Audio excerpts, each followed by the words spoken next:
Bienvenidos al making of del audiorelato El Encuentro.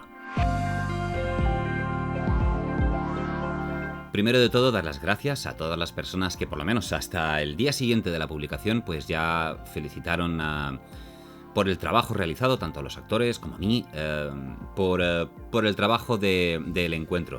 Ahora os voy a explicar un poquito todo el proceso que por lo menos a mí me ha llevado a realizar y cómo lo he realizado para que vosotros, si queréis, pues también lo podáis hacer. Por cierto, si todavía no has escuchado El Encuentro, vete por aquí arriba que te dejo la dramatización para que la puedas escuchar y luego te vuelves a este vídeo para no destriparte la historia, porque te voy a contar un montón de cosas de dentro de la historia que... no. Y como quiero ir al grano y no quiero que se me alargue mucho el vídeo porque ya me conozco, os cuento que voy a separar este vídeo en 3 grandes bloques, lo que sería la preproducción, la producción y la postproducción. Pero antes de la preproducción viene algo muy importante, que es tomar la decisión de hacer algo como un audiorelato dramatizado que me iba a llevar 2 semanas, ya tenía claro que me iba a llevar 2 semanas y que me iba a comer muchas horas. De hecho, he contabilizado unas 60 horas de trabajo en este audiorelato y que no lo he hecho ni muchísimo menos para ganar ningún tipo de relevancia en YouTube, porque este tipo de productos son muy concretos. Te tiene que gustar, tienes que tener ganas de escuchar durante 20 minutos un audiorelato y bueno, no es un producto o un vídeo de consumo rápido. Así que bueno, lo hice por gusto, porque me apetecía, porque tenía ganas de implicar a otros actores y actrices para llevar a cabo esto que al final pues es muy chulo, es muy divertido. Y dije, venga va, hazlo. Para Halloween, una historia de terror y a darle guerra. Tomada la decisión de hacer un audiorelato, lo primero que tienes que tener en cuenta es qué voy a contar, qué historia voy a contar. Esto lo voy a resumir, pero teniendo en cuenta que es una historia de terror, pues había que tener varios factores a tener en cuenta para el guión. Primero de todo, escribir el guión. O se lo encargaba a alguien o lo hacía yo. En este caso, como tenía el tiempo justo, dije, lo voy a escribir yo, que para algo también escribo, y saco una historia original, que nadie pueda decirme, oye, que esta historia es mía. Y listo, y ya está. Entonces me puse a trabajar en una historia que ya tenía escrita y me puse a adaptarla para hacer un audiorelato. Cuando escribes un guión para hacer un audiorelato tienes que tener en cuenta que todo lo que le va a llegar a la persona que lo consume llega a través de los oídos. Y por lo tanto, tienes que saber mostrar ciertas cosas a nivel visual, trasladarlo a un lenguaje solamente auditivo. Ese es otro de los motivos por los cuales en todo el vídeo aparece la pantalla en negro. Que hay algunas personas que me han dicho, podías haber puesto la pantalla con algunas imágenes y tal. Y yo dije, prefiero personalmente que nadie se despiste con la historia. Quiero que todo lo que llegue sea a nivel auditivo. Y si metí alguna imagen, pues tampoco iba a trasladar el mensaje que yo quería. Cuando tú escuchas una historia con sus músicas, con sus efectos, tu imaginación es la que empieza a generar los espacios, los personajes, y les empieza a dar forma. Si yo empiezo a mostrar imágenes, esa percepción se hubiera trastocado. Yo quería que cada uno de vosotros se hiciera a la idea perfectamente de lo que vuestro cerebro quería que tradujera de esa historia a través de audio en vuestro cerebro. Bien, historia elegida, a la hora de trasladarlo a guión, quería que fuera una historia ágil, que tuviera ritmo, que jugar con los ritmos justo en los momentos que yo quería. Y también tenía claro que para contar una historia de este tipo tenía que contar con un narrador, una persona que condujera al oyente por los lugares que quizás uno no puede ver. Entonces, contar las cosas precisas, ciertas emociones y sentimientos, pues que es muy difícil poderlo trasladar de otra forma. Cierto que los actores y las actrices lo han hecho fantásticamente bien y han trasladado eso perfectamente, pero es añadir información a través de una voz en off. ¿Qué debía tener en cuenta también en el guión? Pues los puntos de giro, los personajes, los perfiles de cada personaje, en qué momentos iba a trasladar o quería trasladar al oyente a un ambiente más oscuro, o otro más luminoso, o otro de angustia. Entonces todo eso debía quedar equilibrado en según qué momentos. Y bueno, más o menos cuando ya tenía la historia completamente lista en la cabeza, que ya estaba trasladando al guión, me puse a pensar en voces que pudieran ejecutar esos personajes. Y ahí fue cuando me puse en contacto con algunos compañeros, tenía claro el perfil, pero quizás no las personas. Y bueno, contacté con las personas que han participado, que todas, en cuanto les comenté el embolado en el que me quería meter, pues dijeron, de cabeza, vamos a hacerlo. Cosas a tener en cuenta. En un principio, para el narrador había pensado en Eduardo Robles, el que finalmente ha hecho el inspector, porque tiene una voz que, a la hora de narrar, entra muy bien.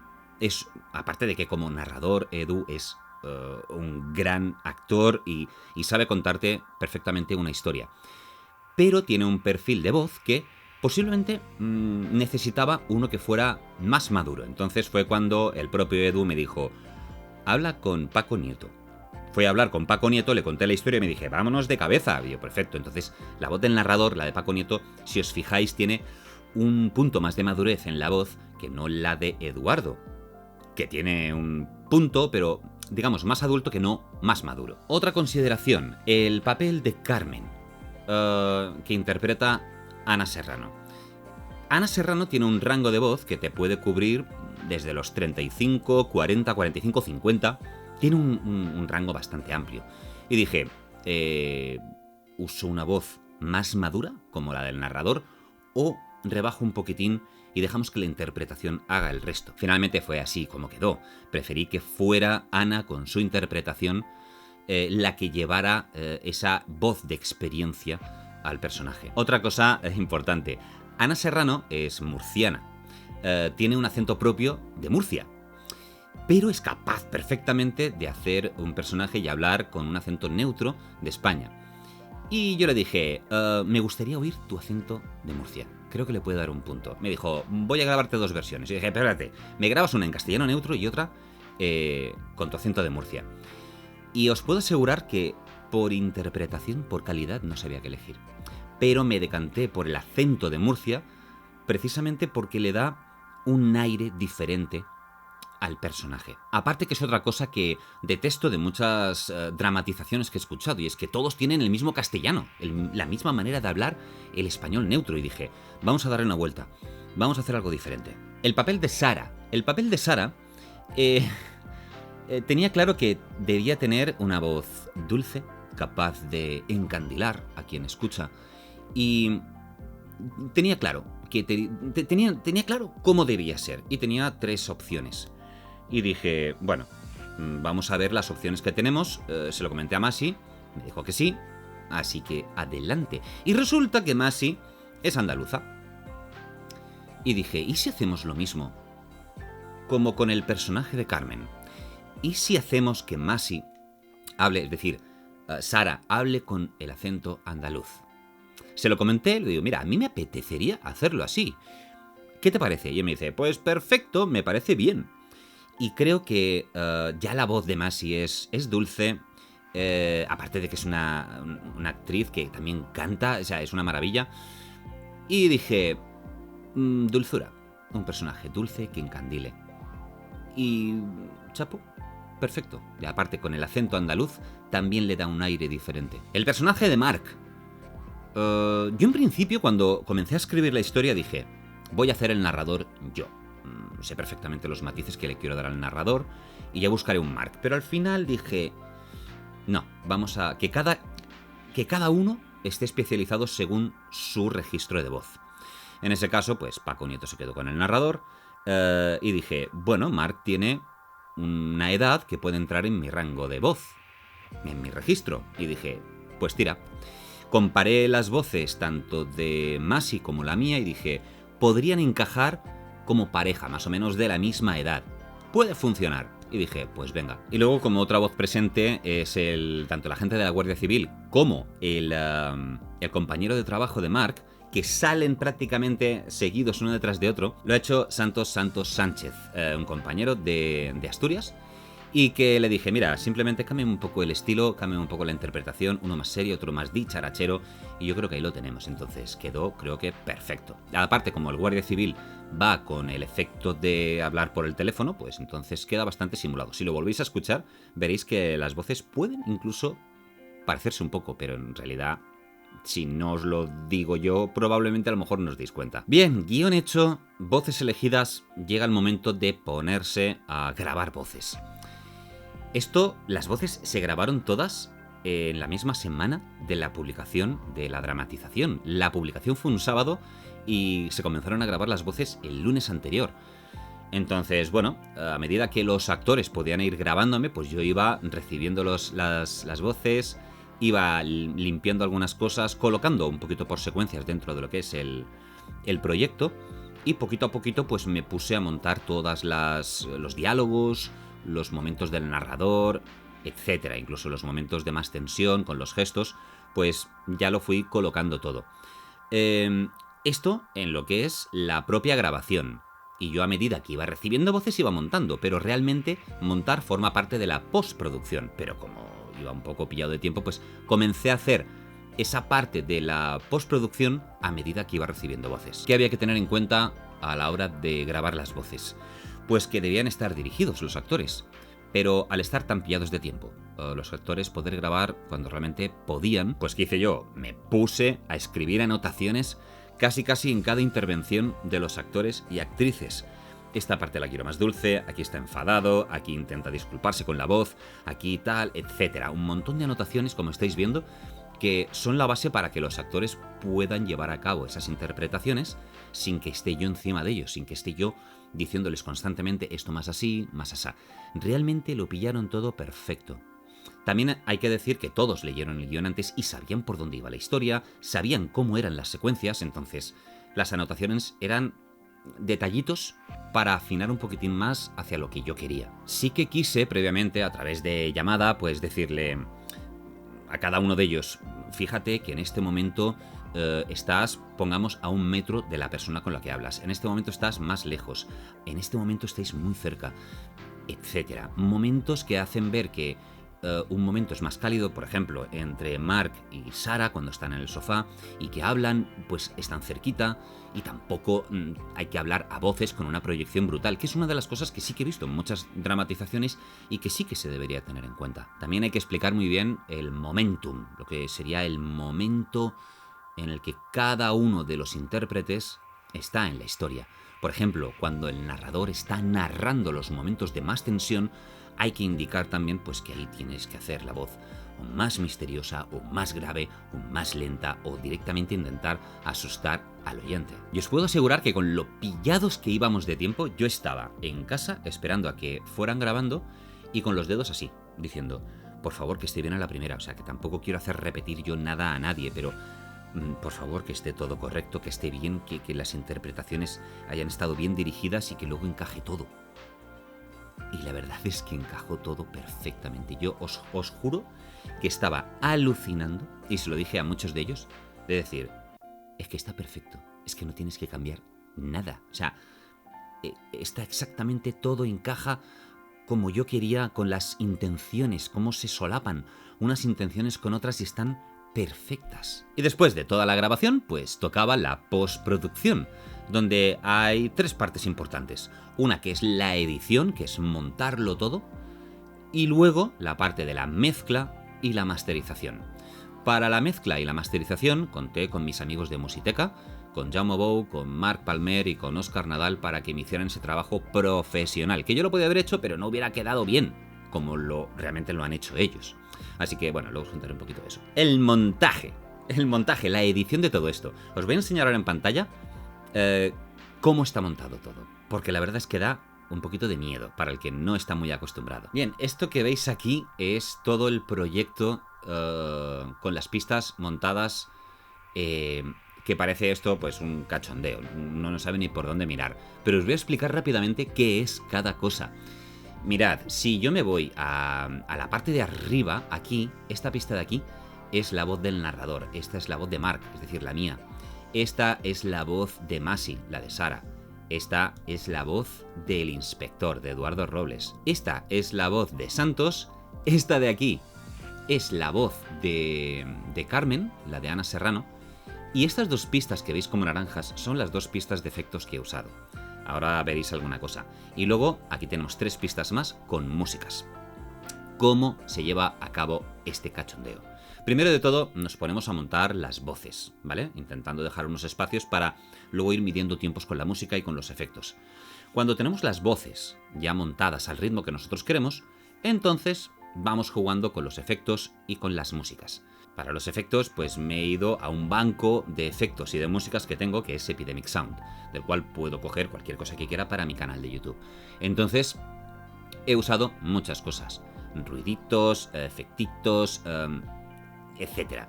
Sí que es verdad que para muchos de esos efectos me lo he currado por mi cuenta, he hecho unos foleys en casa con un cojín, con el teclado para sacar los sonidos exactos y al ritmo exacto que yo quería. Incluso los pasos que se oyen en algún momento, pues también los he grabado yo. Tanto aquí en el estudio como en exterior. También quería grabar en exterior algunos efectos para que sonaran con ese punto exacto tanto de gravilla o de asfalto que yo necesitaba. Y hay 2 pistas básicamente porque hay momentos que los efectos se solapan, así que bueno, necesitaba 2 pistas para trabajar un poquito más a gusto. Bien, después, ¿qué tenemos? Tenemos estas 3 pistas de músicas que os voy a explicar porque esto es divertido. Epidemic Sound te permite no solamente bajarte las canciones para poderlas usar con la licencia correspondiente, sino que encima todas las canciones te las puedes bajar por pistas, es decir, con los instrumentos por separado. Entonces a mí había muchas cosas que me interesaban. De hecho, os voy a enseñar alguna ahora para que veáis las joyas que se pueden hacer. Vamos a irnos al principio para que veáis un poquito la magia que se puede hacer a la hora de jugar con diferentes pistas. Este es el principio de la dramatización.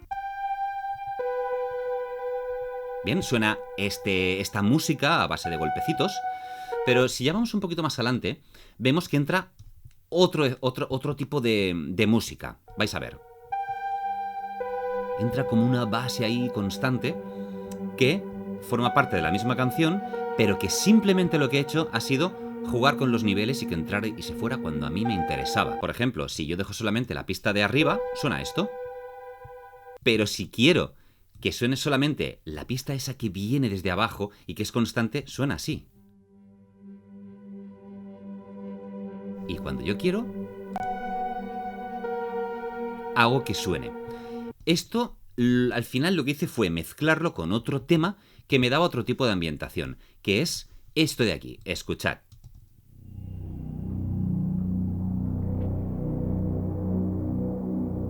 Es otra música ambiental que le da un rollo terrorífico. Y fijaros, empieza así. Pero montado, suena así.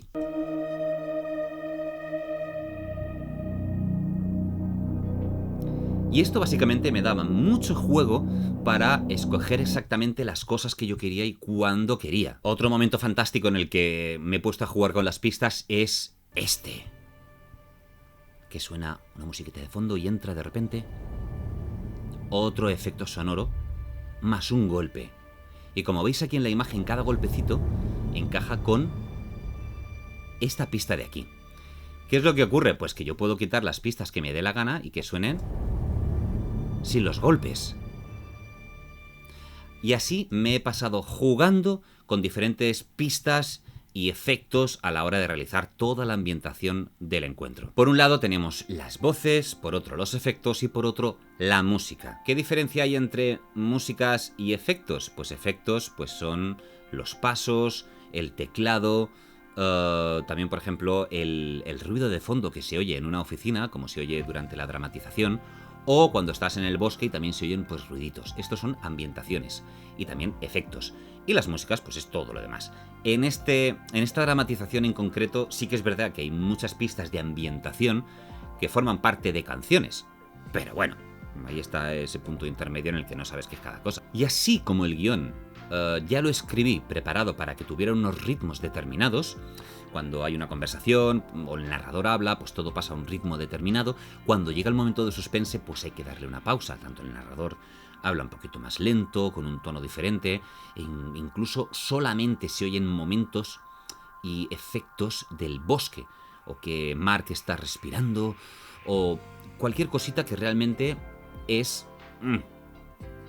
Hay que marcar muy bien los tiempos para poder llevar a quien está escuchando la dramatización exactamente por donde yo quiero. Si quiero que pase miedo. Si quiero que se desahogue un poco, pues que se desahogue. Y cuando ya tenemos todo esto, cuando ya está todo montado, pues tiene que pasar a la mezcla final. ¿Y qué es lo que van a hacer los técnicos de mezclas? Pues van a coger, por un lado, las voces y las van a ecualizar de la manera que toca cada una de las voces, para que también tengan, pues, suenen bien. Básicamente, no me voy a meter en detalles, pero para que suenen bien. Luego, en las mezclas, pues también se igualan niveles, se suben, si están más lejos, más cerca, si queremos que estén más presentes. Eso se hace, pues, con la mezcla. Con los efectos, lo mismo. Yo paso los efectos a un volumen normal y les digo, tened en cuenta que esto ocurre así, asá, y ellos saben si tienen que bajar un poquito ese efecto o tienen que subirlo para que encaje con todo el empaque auditivo que debe tener. Y luego, lógicamente, las músicas pues van a hacer exactamente lo mismo. La edición ya está hecha por mi lado, pero ellos tienen que acabar de ajustar niveles, o si tienen que panoramizar, si tienen que hacer que se oiga más por la derecha o por la izquierda, etcétera. En resumen, lo que se hace en el mastering pues es que todo tenga un mismo criterio, un mismo empaque a la hora de que estemos escuchando la dramatización y nos suene todo bien, que no haya nada que nos chirríe. Y por supuesto, pues esas cosas que queremos realzar con la edición de sonido o con la postproducción de sonido, pues esté todo perfectísimo. Y nada, ya está. Y esto es todo. Bueno, todo. 2 semanas, más de 60 horas de trabajo para 20 minutos de dramatización. Y por supuesto, pues con la colaboración de todas las personas que han participado. Y que, pues, agradecidísimo que estoy, porque aparte creo que ha salido un audiorelato súper entretenido, súper currado, súper bien hecho. No porque lo haya hecho yo, ni muchísimo menos, porque ha sido un equipo de gente que cada uno ha hecho lo suyo. Y al final, pues yo como cabecilla de esta cosa tan descerebrada que se me ha ocurrido, pues nada, ha quedado una cosa que creo que está muy bien. Espero que hayas disfrutado de este making of de cómo se hizo la dramatización de El Encuentro. Y que por supuesto, pues si queréis hacer una dramatización por vuestra cuenta, pues sepáis qué herramientas podéis usar y cómo debéis desarrollarlo. Y poco más. Si os ha gustado el vídeo, pues dejadme un like, suscribiros y por supuesto dejadme en comentarios todo aquello que consideréis. Y nos vemos en el próximo vídeo.